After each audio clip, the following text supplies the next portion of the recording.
Hello everyone, this is Tribecast, episode Slush special, and my name is Marina. You know, this week we prepared something very special for you. Slush was so huge and so intense and so full of great people that this episode will have 2 parts. So welcome, this is Tribecast, Slush special episode, day 1. Let's get started.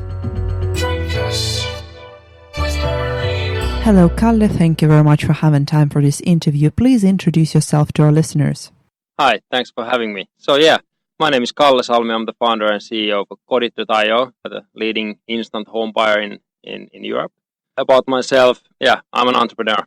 Always been an entrepreneur. Started my first company already when I was doing my master's degree in Helsinki School of Economics, where I also studied entrepreneurship and information technology. So it has been always largely everything about entrepreneurship, and otherwise I'm a family man, father of 2 kids, 1 year, 3 years.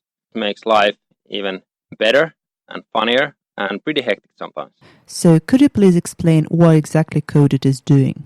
Yeah, so with Kodit, what we've been doing for the past 2.5 years, building this type of machine learning powered real estate data platform, which is basically a system that follows housing markets real time. And leveraging that technology, we run this iBuyer, so instant home buyer business, which means that we give home sellers, normal consumers, fast, almost instant, fair data-based cash offers on their homes, flexibility to choose their closing and moving date, and even an opportunity to lease back their old home in order to avoid any temporary housing arrangement. And for home buyers, we offer homes that are easy to buy. They are renovated, they are move-in ready, and of course, we give these buyers an opportunity to trade in their old home for a database price. Well, as a family person, you definitely understand the value of home. Yeah, I mean, it's a painful process, even though I had pretty good experience as a real estate investor myself already before starting Kodit. I think hundreds of transactions as an investor.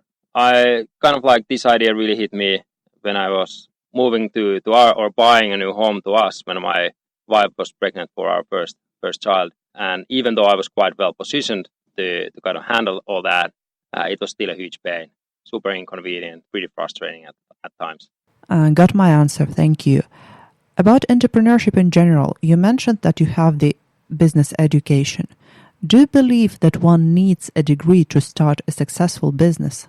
If you want to be successful in business, it makes sense to have somebody in the team who understands business. I mean, entrepreneurship education is a little bit controversial, I would say. It's kind of like, can you go to a school, can you go to a classroom and be an NHL player in ice hockey, for example? It doesn't work like that. So it's a nice thing to study, but I mean, everything is learned on the field. So will you name your education as one of the reasons for Kodit's success? Well, I simply think we've been quite successful in many ways with Kodit. We've been growing pretty fast, getting absolutely the best talent that is out there in Europe. I think we have a great product in a way that we are really solving a major problem in people's lives, simplifying the largest financial decision that people are making during their lifetimes. So I'm sure that all that played a role. Also kind of being a consumer play, started in Finland. We are kind of a category leader in our space in Europe, which is also pretty rare that companies start in a small country like Finland get to be in that position. So I think those were some of the things. Have no idea how much they valued my more than 10 years in entrepreneurship, but yeah, it might have played a role there. And for our listeners, I'd like to remind that Kodit has been named the Startup of the Year. Congrats again on the award, Kalle. Do you happen to remember what was your first thought when you heard about it? Honestly, my first thing, great. This helps the talent acquisition even more. So, and I think we received several applications the same day, so it was basically true. All right, I think the award can be considered great marketing by itself. Yeah, I mean, of course, we have a lot of finance professionals, real estate professionals who are definitely coming out of the tech scene and all this kind of slush and startup hype. And I think for those people, it's pretty hard to evaluate different startups and opportunities. And having this kind of recognition really helps us to validate that we are one of the better employers in the game. Okay, now our listeners know that if they're looking for a job, they should check Kodit. And if they're looking for houses, they definitely should check Kodit. Speaking of Slush, what are your expectations? I mean, for myself, a few past Slush events have been all about meeting different international investors mostly. I think I have definitely plus 10 meetings today, several side events during the evening and so forth. So it's all about meeting as many people as possible, or kind of prearranged, meeting the right people, and meeting a lot of people that we've been in contact but actually haven't ever met in person. So I would say that 80-90% of my time is spent in the meeting area. Kalle, could you give advice for those who are doing their first steps in the startup world? How to schedule meetings with the right people at these big events? First of all, I think you, in kind of startup world, try to always get an intro, whoever you are meeting. So try to find a mutual connection and try to first find one friend who knows people. That's a great way to start. I mean, I'm pretty sure that a lot of the investors, same goes to us kind of startups. We get a lot of meeting requests. People we have no idea why they want to meet and what is this about and so forth. So that's of course quite hard to land the right meeting. So do your research, decide who you want to meet, why you want to meet, and try to find someone who can introduce you. All right. Thank you very much for having time for this interview. Hope you will have a nice and productive time at Slush. Thank you very much. Thank you. Hello, my name is Alexander Smirnov, and I'm really pleased to have this interview with you, Marina, at this wonderful event of Slush. So I'm co-founder and CTO of SpinDrive company. I have moved to Finland around 10 years ago to make my doctoral dissertation in Lappeenranta University, which I have succeeded in 2012. Afterwards, I've been working around universities here, but since last year, I have decided to pursue an entrepreneurial career with this company. Yeah. What was your point of switching from research to business? Well, I have noticed that in the research, of course, you are doing a great thing, trying to attack new problems.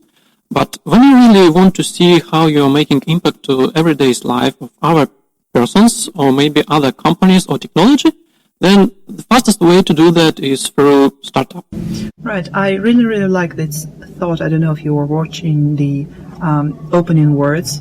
The host said that basically there is the notion of impact company, but it's a little bit worn out because every company makes a decent impact nowadays. Every small startup is valuable and can change the world. So, probably it is easier to change the world while doing a business. So what exactly your business is about? So our company provides frictionless magnetic bearings for electrical motors, and they bring several benefits as reduced maintenance, increased efficiency, and also this is oil-free technology that can save the oil and CO2 emissions around the world. Well, this is a part of the electric motors. You know, to make rotational things so that the system is rotating, you need bearings. Well, this is quite typical technology. Ball bearings are everywhere, you can see them. But certain applications, especially the ones that are related to high-speed machinery, such as turbines, compressors, traditional ball bearings just can't withstand. They require quite frequent maintenance because there is friction wear of components. Usually this is solved with lubrication such as oil. What we are proposing is to solve this problem with magnetic field. So we are levitating the rotor totally in the air with magnetic forces, no mechanical contact, no friction, better efficiency. Mm-hmm. And according to the looks Harry is giving me, he's impressed. Or he's just happy with the sound. Works either. By the way, I should probably mention that it's the first time we're recording in Framery booth, so hello Framery. Yeah. I got the idea. Do you happen to remember how did it come up to your mind? And again, it's a very technological idea, but why still you consider yourself a startup? Let's start from the first thing, how it came out. So we've been researching that area in the university with our team, which later formed the core team of the company. We got several projects in that area, everything related to the kind of magnetic circuit and magnetics. And we have seen kind of demand from the industry in that area that can't be fulfilled at the moment. So we have decided that we'll try to fulfill it by pushing our research into the product. Each idea needs some support and funding. And there are several ideas how we are trying to build that business that are innovative and have not been tried previously. So we're trying to push that for the investors. So basically your expectations of Slush 2019 is to meet an investor. Yeah, for sure. We have closed our seed financing round this summer. And now we are trying to prepare ourselves for the next A-seed round investment. So we already started looking for potential investors to get their feedback how the company should develop, what they're expecting to get financing to secure our growth. Congrats on closing the seed round. Good luck with Slush. Is it your first Slush? Personally, yes, this is my first Slush, but our team has been attending for 2 years. All right. So what are your personal expectations? Well, besides looking for the discussions with the investors, I'm also looking for possible partners, maybe some companies that would like to apply this technology, maybe some technology that we can apply to make our technology better. Well, nowadays, the information is on the trend, and for sure, nowadays, you cannot survive without software here or there. And this is also the story of our company. We are trying to close several software aspects, so we are looking probably for suppliers who can help us. Mm-hmm. So you cannot be considered an early stage anymore. And how long you're on the market? The company has been established lately 2015. Then we were looking for the seed investment almost 2 years. All right, and you're based in Helsinki, right? We have like 2 offices, one in Helsinki, but the most of our team and laboratory is situated in Lapinranta. Okay, right. So you moved to Finland first to study, then to work. As a foreigner, was it easy for you to start a business here? I think it was quite straightforward. We didn't face any problems, I would say, just registering the company, getting all these taxation things, and I should probably explain my question because I quite often get involved in the discussions. Mm-hmm. On the one hand, there is a little bit of hype around, in a good way, pushing international talents into starting their own business when moving to Finland rather than looking for a job, like a classical job. On the other side, some people are really reluctant and afraid of starting a business in a new country before you learn the culture, decently learn the language and stuff like that. What's your opinion about that? I can tell a bit my story because I got kind of a quite secure position in the universities and research institutes in Finland. Then I decided to switch to the startup, and it has been quite a long. I've been in the country, so I know it more or less well. So there was no kind of this challenge for me. The infrastructure was there, understanding how things are working was there when we make a decision and started the company. Regarding the question about pushing external people to start new things, well, I can't say it's good or bad.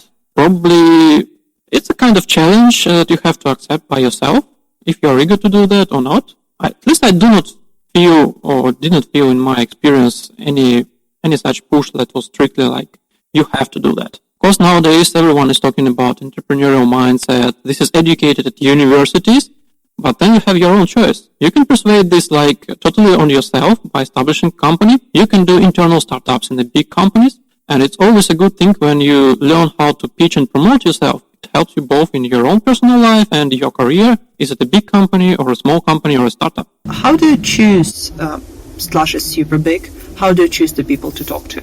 I was using the Slush matchmaking platform as a main instrument, and I got several aspects where I would like to make a footprint. So investors, suppliers, partners, and then media.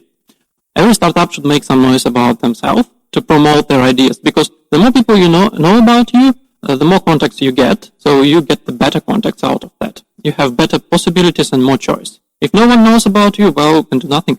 Thank you, Maria. It was a pleasure. And we continue our special episode, Tribecast at Slush.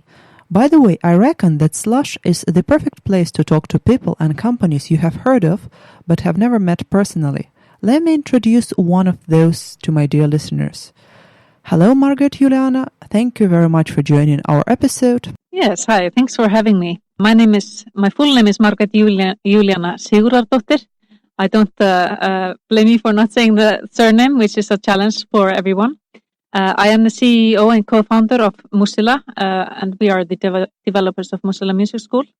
Formally, and actually I don't use usually the word formally because I say that, I am a musician. I graduated from the Royal Academy of Music in London as a professional classical singer, but I was also in bands before that and also after that, and I kind of turned back to the dark side of playing jazz and pop and rock music and my own compositions. And I've sort of based this company is based on that foundation. I'm also a mother of a 12-year-old gem turning into a teenager. It is, actually the most exciting thing in my life. That reminds me, I once had a talk with one of the co-founders of Tribe Tampere startup community.